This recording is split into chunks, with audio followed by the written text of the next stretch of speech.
The phone slipped from my hand and cracked against the kitchen tile like a gunshot. Sarah's text glowed up at me from the fractured screen. Asterisk extending my stay. Don't wait up. Love you.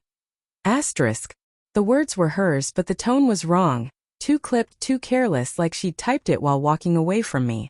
I stood in the dark, the fridge humming behind me, the smell of last night's lasagna turning sour in the air. My pulse thudded in my ears. I'd kissed her goodbye at the airport 3 days ago. She'd smelled like vanilla and nerves, her fingers tight around my neck. Just a conference, she'd said, laughing when I teased her about the hotel bar. I'll be bored out of my mind. Now the house felt hollow. I picked up the phone. The crack spiderwebbed across her name. I told myself it was nothing. Conferences run long. Keynotes get rescheduled. But the lie tasted metallic. I opened the drawer where we kept the spare charger. Her laptop sat beneath it, lid half closed like a guilty mouth. She never forgot it. Never. I flipped it open. The screen woke to a locked desktop, her usual photo of us at the lake, both of us sunburned and stupidly happy. I typed her password. Lakehouse 2022. Failed. My stomach dropped. She'd changed it. I tried again. Lakehouse 2023. Denied. The third time my fingers shook so badly I misspelled it. I stared at the cursor blinking like a heartbeat. I closed the lid. My reflection stared back from the black screen. Eyes red, jaw clenched. I looked like a stranger. Upstairs I paced the bedroom. Her side of the bed was still made, the pillow untouched. I opened her closet. The navy blazer she wore for presentations was missing. So was the red dress, the one she said made her feel like someone else. I sat on the edge of the bed and opened her text again. Don't wait up. She'd never said that. Not once in 8 years. I called her. Straight to voicemail. Her voice bright and recorded. Hi, you've reached Sarah. I hung up.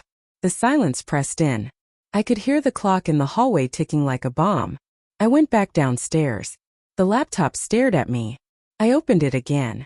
This time I noticed the sticky note on the underside of the lid. Half peeled, like she'd meant to throw it away. Asterisk room 412. Key under mat. Asterisk. My breath stopped. I drove to the hotel. The one she'd said was fully booked. The one she'd upgraded to after her company changed venues. The lobby smelled like lemon polish and desperation. I took the elevator to the 4th floor. Room 412.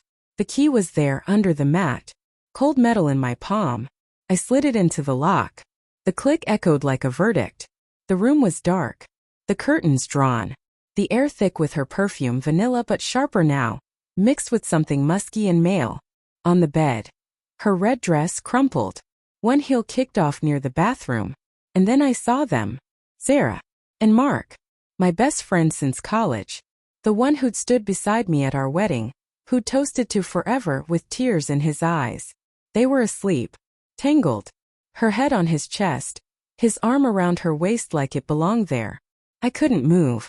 Couldn't breathe. Sarah stirred. Her eyes opened. For a moment she looked relieved. Like she'd been waiting for me. Then she saw my face. David. Her voice cracked.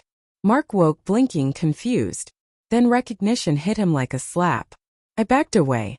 The key slipped from my fingers and clattered to the carpet. Sarah sat up, clutching the sheet. It's not what? Don't, I said. My voice didn't sound like mine. Just don't. Mark sat up too, sheet pooling at his waist. Dave, man, I laughed. Came out ragged, broken. You what? You love her? You're sorry? You didn't mean for this to happen. Sarah's eyes filled. I was going to tell you. After the conference. I swear. After. I repeated. After you extended your stay? After you changed your password? After you left your key under the mat like this was a fucking movie. She flinched. Mark reached for his pants. Let's talk downstairs. Like adults. Adults. I stepped forward. You've been inside my wife, Mark. In my bed. In my life. And you want to talk like adults. Sarah stood, wrapping the sheet around her. I was lonely, she whispered. You were always working. Always gone. Mark listened. Listened. I shouted. He listened while he undressed you? While he touched you? While he... I couldn't finish. I turned and walked out.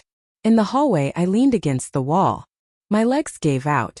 I slid to the floor. Behind the door, I heard her crying. Mark's low voice. The rustle of clothes. I don't know how long I sat there. Eventually, the door opened. Sarah stepped out, dressed now, eyes swollen. Mark behind her, carrying her suitcase. She knelt in front of me. "I'm sorry," she said. "I'm so sorry." I looked at her. Really looked. The woman I'd built a life with. The one who knew how I took my coffee, who laughed at my stupid jokes, who held me when my dad died.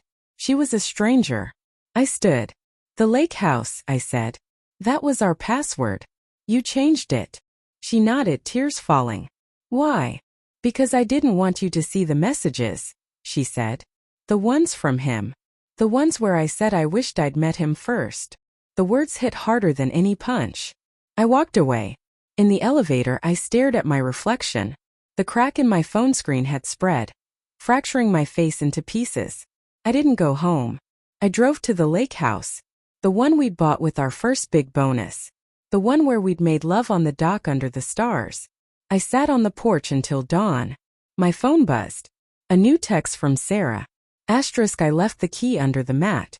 For you. If you ever want to talk. Asterisk. I deleted it. Then I opened the photos.